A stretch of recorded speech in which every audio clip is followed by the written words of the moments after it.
Bago kami umuwi ay dinasalan niya ako.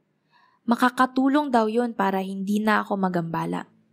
Sakay ng tricycle ni tito ko ay tinahak na namin ang daan pa uwi, ngunit nakita kong lumampas na kami sa bahay. Tinanong ko si Lola kung saan kami papunta. Sabi niya ay may mas magaling na albularyo na mas kilala dito sa lugar namin. Marahil ay nagkakamali lang daw ang sinabi ng unang albularyo. Tinahak namin ang mabako at madilim na lugar. Dito ay mas kinagulat ko ang mga nangyari sapagkat sa pintuan pa lang ay yumuko rin ito sa akin, bagay na ginawa rin ng unang albularyo na napuntahan namin. Tinawag niya ako at pinaupo. Ang balat na nasa balikat mo ay tanda ng katauhan mo. Napaisip ako kung paano niya nalamang may balat ako sa balikat. Nakapagtataka. Pero ang mga sumunod niyang sinabi ay hindi ko kailanman makakalimutan. Ikaw ang hinahanap nilang prinsesa matagal na panahon na. Ang anak ng reyna at hari ay nananahan sa iyo. Hinihintay ka na nila. Hindi ka nila titigilan hanggat hindi ka dumating sa 8 gulang ng iyong pagdadalaga. Pagsapit ng iyong 18 taong gulang ang panahong nakatakda. Takot na takot ako. Umiiyak kahit nung mga oras na yun ay hindi ko pa masyadong naiintindihan ng mga bagay-bagay na yun. Umiyak din si Lola at niyakap ako. Hindi ang mga nilalang na yun ang pamilya ko. Isa akong normal na bata at dito ako sa mundong gawa ng Diyos nararapat. Bago umuwi ay dinasalan ako ng albularyo at nagsagawa siya ng isang ritual. Pagkarating sa bahay ay agad rin akong nakatulog, dala na rin siguro ng pagod.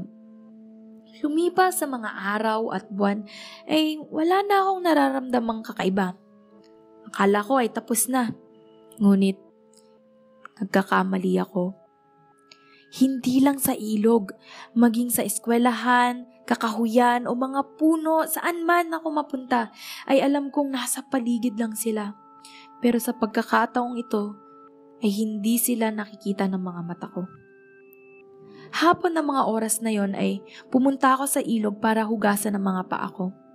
Akmang pabalik na ako ng bahay nang may nakita kong napakagandang laruan sa ilog. Kulay orange, matingkad ang kulay, kaya mapapansin mo talaga agad. Nilapitan ko ang laruan para kunin, ngunit ang dating ilog ay naging hagdanang pababa na napapalibutan ng mga rosas. Hindi ko alam kung saan manggagaling yun, pero para bang inaakit ako nito para sundan ng bawat baitang pag-apa ko ay muli na namang bumalik sa dati ang lahat ng wala ang hagdanan. Umuwi na ako noon at kumain. Kinalimutan ko na lang ang mga nakita ko. Grade 5 na ako.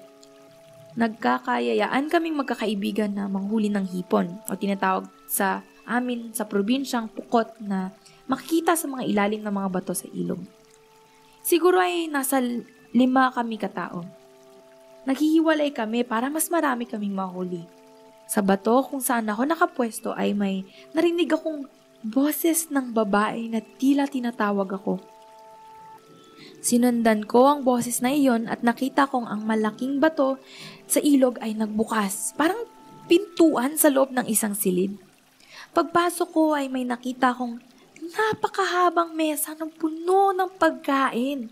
Inaasahan kong itim na kanin na makikita ko dahil yun ang sabi-sabi noon para makakuha ka nila ay aalukin ka nila nito. Pero wala akong nakitang ni isang butil ng kanin kundi ay iba't ibang klaseng prutas. Bago pa ako makarating, malapit sa mga pagkain ay nakita ko ang isang napakagandang babae.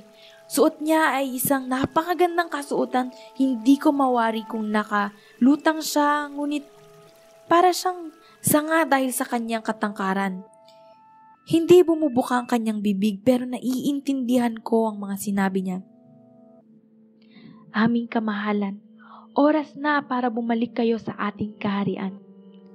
Hindi ko siya nun titignan dahil nakatingin ako sa prutas. Sakto kasing gutom na ako sa oras na yun.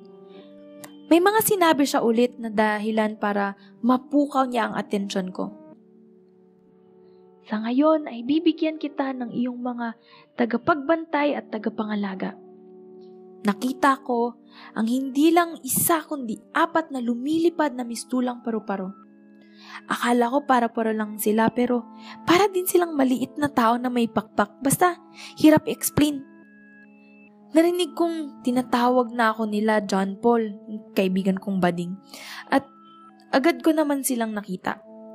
Pagbalik ko sa babaeng kausap ko ay nawala na siya na parang bula, pati ang mahabang mesa na puno ng prutas ay wala na rin at bumalik bilang isang malaking bato. Kung gusto mong updated ka sa lahat ng bagong videos, click na ang subscribe button at notification bell. Maaari ka ring makatulong sa channel sa pagpunta sa Patreon page, yung link nasa description, kung saan pwede ka magpadala ng pera sa channel. Maski $1 or 50 pesos per month napakalaking tulong na po.